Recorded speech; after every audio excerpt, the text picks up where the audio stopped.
ওম নমো ভগবতে বাসুদেবায়।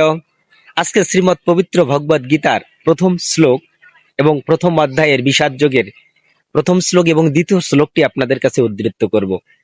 তো ধৃতরাষ্ট্র জিজ্ঞাসা করলেন দিব্যচক্ষু প্রাপ্ত সঞ্জয়কে। মহর্ষি বেদব্যাস সঞ্জয়কে এই দিব্যচক্ষু দান করেছিলেন কুরুক্ষেত্রের রণাঙ্গনের যা কিছু হচ্ছে পর্যবেক্ষণ করার জন্য এবং ধৃতরাষ্ট্রকে বলার জন্য এই সঞ্জয়কে দিব্যচক্ষু প্রদান করলেন। তো প্রথমে কিন্তু ধৃতরাষ্ট্রকে এই দিব্যচক্ষু প্রদান করতে চেয়েছিলেন, তখন ধৃতরাষ্ট্র বলছিলেন এই যুদ্ধক্ষেত্রে আমার সন্তানরা এবং পাণ্ডব পুত্রের সন্তানরা অনেকেই অনেক মহারথীরা এই যুদ্ধে বলিদান হবে, অর্থাৎ মারা যাবে, তাদের আমি কিভাবে দর্শন করব সেগুলো দেখে আমার হৃদয় কম্পিত হবে, আমি হতাশ অনুভব করব।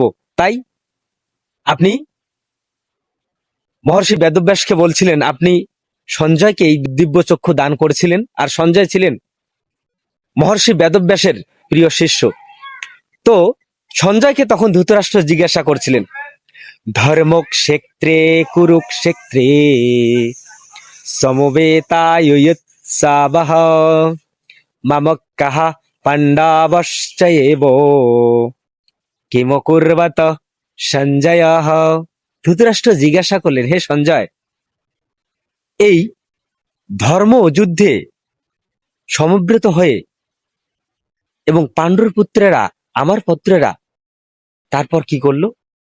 তখন সঞ্জয় তার প্রশ্নের উত্তরে বললেন দৃষ্ট্বা তু পাণ্ডবানীকম বুডম দুর্য ধনস্তদা আচার্যমা উপসঙ্গমা রাজা বচনম অব্রবীত।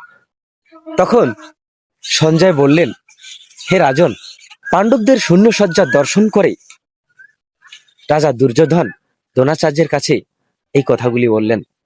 প্রিয় সনাতনী বন্ধুগণ, যারা আপনারা আমার প্রতিদিন এই শ্রীমৎ পবিত্র ভগবদ গীতার আলোচনা এবং পরম পুরুষোত্তম ভগবানের শ্রীকৃষ্ণের মুখশ্রিত বাণী আপনারা শ্রবণ করেন, তো আপনারা অবশ্যই বলবেন আমার পাঠে যদি কোনো ভুল ত্রুটি হয়ে থাকে তাহলে অবশ্যই আপনারা ক্ষমা প্রার্থনা করবেন, এবং আমার যদি আমি ভুল উচ্চারণ করে থাকি আপনারা অবশ্যই আমাকে ভুলটা ধরিয়ে দিবেন, কেননা আমি যেন আমার ভুল ত্রুটি যেন আমি বুঝতে পারি কোনখানে আমার ভুল হয়েছে কোনখানে।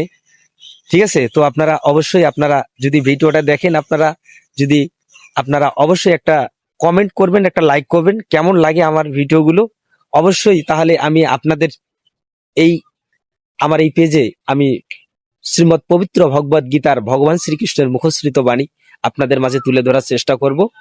তো আপনারা সকলে আমাকে আশীর্বাদ করবেন, আমি যেন আপনাদের মাঝে ধারাবাহিকভাবে শ্রীমৎ পবিত্র ভগবদ গীতার কথা প্রত্যেকটি শ্লোক সিরিয়াল টু সিরিয়াল আপনাদের মাঝে যেন আমি সেটা তুলে ধরতে পারি।